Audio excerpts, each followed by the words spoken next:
അസ്സലാമു അലൈക്കും വറഹ്മത്തുള്ളാഹി വബറകാതുഹു. ബിസ്മില്ലാഹിർ റഹ്മാനിർ റഹീം. അൽഹംദുലില്ലാഹി റബ്ബിൽ ആലമീൻ. വസ്സലാത്തു വസ്സലാമു അലാ അഷ്റഫിൽ മുർസലീൻ വഅലാ ആലിഹി വസഹ്ബിഹി. പ്രിയപ്പെട്ട അധ്യക്ഷൻ കെ.വി.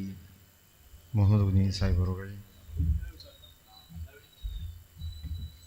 ആദരണീയനായ കെ.എം. ഷാജി അവറുകളെ, അഡ്വക്കേറ്റ് അബ്ദുൽ കരീം ശൈലജ് അവറുകൾ, K T. Sada Sahib, Ibrahimkutty Thiruvattoor, Mahmood Allakulam, P K. Zubair, advocate S Muhammad, chairperson Shrimati മുബ്ഷിറ,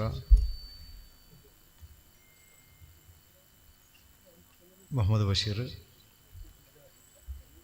വേദിയിലെ മറ്റ് മുസ്ലിം ലീഗിൻ്റെയും പോഷക സംഘടനയൊക്കെ സംബന്ധിതരായിട്ടുള്ള നേതാക്കളെ, പ്രിയപ്പെട്ട സഹോദരി സഹോദരന്മാരെ, തളിപ്പറമ്പ് മുസ്ലിം ലീഗിന് സ്വന്തമായൊരു ഓഫീസ് ദീർഘകാലമായി നമ്മളതിൻ്റെ നിർമ്മാണ പ്രവർത്തനത്തിലായിരുന്നുവെങ്കിലും ഇന്ന് ഔപചാരികമായി ഉദ്ഘാടനം നിർവഹിക്കപ്പെട്ടുകൊണ്ട് അത് പ്രവർത്തന സജ്ജമായി മാറിയിരിക്കുകയാണല്ലോ. ഒരുപാട് വ്യക്തിത്വങ്ങളുടെ അശ്രാന്ത പരിശ്രമ ഫലമായിട്ടാണ് ആ ഓഫീസ് ഇന്ന് കാണുന്ന നിരക്കുള്ള മനോഹരവും പ്രൗഢ ഗംഭീരവുമായ ഒരു കെട്ടിടമായി അത് മാറിയത് എന്ന് നമുക്കൊക്കെ അറിയാം. മാനായ കെ.വി. മുഹമ്മദ് സാഹിബ്, എന്നതുപോലെ തന്നെ കൊങ്ങായി മുസ്തഫ സാഹിബ് തുടങ്ങിയിട്ടുള്ളവരുടെ, അദ്ദേഹത്തെ പോലെയുള്ളവർ, അവർക്ക് നേരത്തെ അതിൻ്റെ നിർമ്മാണത്തിൻ്റെ, പക്ഷേ ഇന്ന് നമ്മളോടൊപ്പം ഇല്ല. അള്ളാഹു അവർക്കൊക്കെ മഗ്ഫിറത്തും മർഹമത്തും നൽകുമാറാകട്ടെ എന്ന് പ്രാർത്ഥിക്കുകയാണ്. പുതിയ കാലഘട്ടത്തിൻ്റെ എല്ലാ സൗകര്യങ്ങളും ഒത്തിണങ്ങിക്കൊണ്ടാണ് ആ ഓഫീസ് അവിടെ നിർമ്മിക്കപ്പെട്ടിട്ടുള്ളത് എന്ന് അവിടെ കയറിയപ്പോൾ മനസ്സിലാക്കുവാൻ കഴിഞ്ഞു. തളിപ്പറമ്പ് എന്നുള്ള മുസ്ലിം ലീഗിൻ്റെ ഇറ്റിലവും പൂറ്റിലവുമായ പ്രദേശം, കണ്ണൂരിൻ്റെ തന്നെ മുസ്ലിം രാഷ്ട്രീയത്തിൻ്റെ ഇച്ഛാശക്തിയുള്ള ഒരു മേഖലയാണല്ലോ തളിപ്പറമ്പും പരിസരങ്ങളും.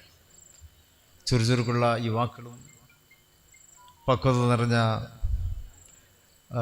വന്യരായ വയോധിക നേതൃത്വവും, അതുപോലെ തന്നെ ഭാവിയുടെ പ്രതീക്ഷകൾ കെട്ടിക്കൊടുക്കുന്ന വിദ്യാർത്ഥി സമൂഹവും, ഇവരെല്ലാം ചേർന്നുകൊണ്ടാണ് തളിപ്പറമ്പിലെ മുസ്ലിം ലീഗിൻ്റെ ചേരുവ എന്ന് പറയുമ്പോൾ ഈ സദസ്സ് തന്നെ അതിനേറ്റവും നല്ല മനോഹരമായ ചിത്രമായി നമുക്കിവിടെ കാണുവാൻ സാധിക്കുകയാണ്. മുൻകാല നേതാക്കളുടെ പാരമ്പര്യം പിന്തുടർന്നുകൊണ്ട് ആണല്ലോ തളിപ്പറമ്പിലെ പുതിയ തലമുറയും മുന്നോട്ട് പോകുന്നത്. സർ സയ്യിദ് കോളേജും അനുബന്ധമായിട്ടുള്ള മറ്റ് സ്ഥാപനങ്ങൾ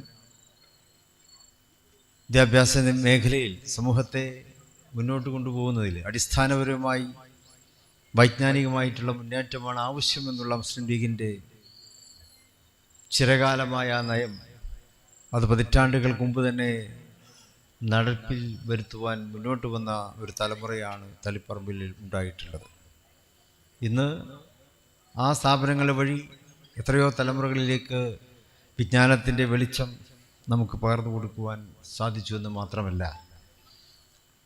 അവരിൽ പലരെയും ലോകത്തിൻ്റെ നാനാഭാഗങ്ങളിലും ഉയർന്ന തസ്തികകളിൽ, ഉയർന്ന പദവികളിൽ ജോലി നേടാനും, അതുപോലെ തന്നെ മറ്റ് സാമൂഹിക, സാംസ്കാരിക, രാഷ്ട്രീയ മേഖലയിൽ ഒക്കെ മുന്നേറുന്നതിനും കരുത്തും താങ്ങും തണലുമായി വർത്തിക്കുവാനും തളിപ്പറമ്പിൻ്റെ വിദ്യാഭ്യാസ നവോത്ഥാന പ്രവർത്തനങ്ങളിലൂടെ നമുക്ക് സാധ്യമായിരിക്കുകയാണ്. അപ്പം ഇങ്ങനെ രാഷ്ട്രീയത്തിന് അപ്പുറത്തുള്ള രാഷ്ട്ര പുനർനിർമ്മാണ പ്രക്രിയകളിലും നമ്മുടേതായിട്ടുള്ള പങ്ക് നമുക്ക് നിർവഹിക്കുവാൻ കഴിഞ്ഞു. മഹാനായ ബാഫിദകളും സേജ് മുതുകോയ സാഹിബും, മഹാനായ ഖായിദ് മില്ലത്ത് മുഹമ്മദ് ഇസ്മായിൽ സാഹിബ് രൂപം കൊടുത്ത മഹാനായ കെ.എം. സീതി സാഹിബ് നമുക്ക് പറഞ്ഞു തന്ന നവോത്ഥാനത്തിൻ്റെ രാഷ്ട്രീയം, അത് മുസ്ലിം സമൂഹത്തിൽ നടപ്പിൽ വരുത്തുവാൻ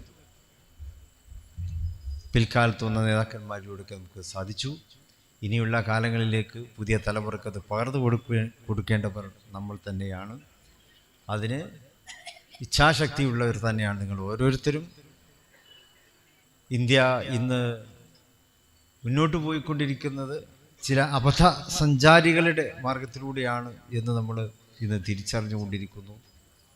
അകൽച്ചയുടെയും വിദ്വേഷത്തിൻ്റെയും വർഗീയതയുടെയും, അതിനെ മാന്യവൽക്കരിക്കുന്ന ഒരു രാഷ്ട്രീയം ഇന്ത്യയിൽ അടിച്ചേൽപ്പിക്കപ്പെടുവാൻ പലരും മുന്നോട്ട് വരുമ്പോൾ ഇന്ത്യയുടെ അടിസ്ഥാനപരമായ രാഷ്ട്രീയം എന്നുള്ളത് സ്നേഹവും സൗഹാർദ്ദവും മതേതരത്വവും ജനാധിപത്യ ബോധവും ഒക്കെ ഊട്ടിയുറപ്പിക്കപ്പെടുന്ന രാഷ്ട്രീയമാണ് ഇന്ത്യയുടെ രാഷ്ട്രീയം. അതാണ് നമ്മുടെ ദേശീയതയെ ശക്തിപ്പെടുത്തിയത് എന്ന ചരിത്രബോധം, ആ ചരിത്രബോധത്തിൽ ഊന്നിയിട്ടുള്ള പ്രവർത്തനമാണ് നമുക്ക് ആവശ്യം. ഇന്ത്യൻ യൂണിയൻ മുസ്ലിം ലീഗ് അത് മനസ്സിലാക്കുന്നു. അതിനുവേണ്ടി മതേതര ചേരികളെ ശക്തിപ്പെടുത്തിക്കൊണ്ട് മുന്നേറുവാൻ മുസ്ലിം ലീഗ് തയ്യാറാവുന്നു. അതിനുവേണ്ടി ഇതര രാഷ്ട്രീയ പ്രസ്ഥാനങ്ങളെയും നമ്മൾ തൊട്ട് തലോടിക്കൊണ്ടിരിക്കുന്നു, അവരെയും നമ്മൾ സഹായിച്ചുകൊണ്ടിരിക്കുന്നു. നമുക്ക് ചെയ്യാനാവാത്തത് മറ്റു ചിലർക്ക് ചെയ്യാൻ കഴിയും എന്ന തിരിച്ചറിവിലൂടെ മതേതര ശക്തിയുടെ മുന്നേറ്റത്തിന് വേണ്ടി മുസ്ലിം ലീഗ് നടത്തുന്ന പ്രവർത്തനങ്ങൾ. നിലമ്പൂരിൽ നമുക്ക് കാണുവാൻ കഴിഞ്ഞ അതാണ്. നിലമ്പൂരിൽ 2 ആഴ്ച മുമ്പുണ്ടായ വലിയ വിജയം അത് ജനങ്ങൾ നമുക്ക് നൽകിയ അംഗീകാരമാണ്. മുസ്ലിം ലീഗിൻ്റെ കാലഘട്ടത്തിന് അനുയോജ്യമായി നമ്മൾ നടപ്പാക്കിയ രാഷ്ട്രീയ നയങ്ങളുടെ വിജയമായിട്ട് നിലമ്പൂരിലെ ഉന്നതമായിട്ടുള്ള വിജയത്തെ മുസ്ലിം ലീഗിൻ്റെ ചരിത്രത്തിൽ സ്വർണ്ണലിപികളാൽ എഴുതപ്പെടുന്ന കാര്യങ്ങളാണ്. അത് നിലമ്പൂരിൽ മാത്രമല്ല, ഇനി വരാനിരിക്കുന്ന തെരഞ്ഞെടുപ്പുകളിലും നമുക്ക് നമ്മുടെ കേരളത്തെ രക്ഷപ്പെടുത്തേണ്ടതുണ്ട്. നമ്മളിപ്പോൾ ഒരു മുന്നൊരുക്കത്തിൻ്റെ ഭാഗമാണല്ലോ. ജില്ലാതലങ്ങളിൽ, അതുപോലെ തന്നെ മണ്ഡലം തലങ്ങളിൽ, പഞ്ചായത്ത് തലങ്ങളിൽ എല്ലാം നമ്മൾ മുന്നൊരുക്കത്തിൻ്റെ ഭാഗമാണ്. നേതാക്കന്മാരൊക്കെ ഇവിടെയുണ്ട്. വരാനിരിക്കുന്ന ഇനി തെരഞ്ഞെടുപ്പിൻ്റെ വർഷമാണ് നമുക്ക് വരാനുള്ളത്. വർഷം എന്ന് പറഞ്ഞുകൂടാ, വരാനിരിക്കുന്ന മാസങ്ങൾ, ആ മാസങ്ങൾ തെരഞ്ഞെടുപ്പിൻ്റെ മാസങ്ങളാണ്. അതിലേക്ക് പാർട്ടിയെ സജ്ജമാക്കിക്കൊണ്ട് ജനാധിപത്യത്തിൻ്റെയും മതേതരത്വത്തിൻ്റെയും വിജയത്തിന് വേണ്ടി, ഒപ്പം കേരളത്തിൻ്റെ ശുദ്ധീകരണത്തിന് വേണ്ടിയുള്ള പ്രവർത്തനങ്ങൾ. കേരളവും മലീമസമായി കിടക്കുകയാണ്. ഹൈവേ മാത്രമല്ല, ഹൈവേക്ക് അപ്പുറം ഇപ്പുറമൊക്കെ മലീമസമാണ്. ആ കേരളത്തെ രക്ഷപ്പെടുത്തുന്നതിന് വേണ്ടി രാഷ്ട്രീയ ഇച്ഛാശക്തിയുള്ള ഒരു ഭരണകൂടത്തെ, അത് ഐക്യ ജനാധിപത്യ മുന്നണിക്ക് ആ ഭരണകൂടത്തെ ഉണ്ടാക്കുവാൻ കഴിയുകയുള്ളൂ. ആ ഭരണകൂടത്തെ കൊണ്ടുവരുന്നതിന് വേണ്ടിയുള്ള മുന്നൊരുക്കങ്ങൾ അതിലെല്ലാവരും സജീവമായി. തെരഞ്ഞെടുപ്പിൽ നമ്മളൊരു വമ്പിച്ച വിജയത്തോടെ UDF-നെ അധികാരത്തിൽ കൊണ്ടുവരാനുള്ള പ്രവർത്തനങ്ങൾക്ക് നമ്മളെല്ലാവരും അതിനുവേണ്ടി സജ്ജരാവുക എന്ന് മാത്രം ഈ അവസരത്തിൽ നിങ്ങളെ ഓർമ്മപ്പെടുത്തിക്കൊണ്ട് ഈ പരിപാടിയുടെ ഔപചാരികമായ ഉദ്ഘാടനം സർവശക്തൻ്റെ തിരുനാമത്തിൽ നിർവഹിക്കുന്നു. വാഹൃദവാന അൽഹംദുലില്ലാഹി റബ്ബിൽ ആലമീൻ. അസ്സലാമു അലൈക്കും വറഹ്മത്തുള്ളാഹി വബറകാതുഹു.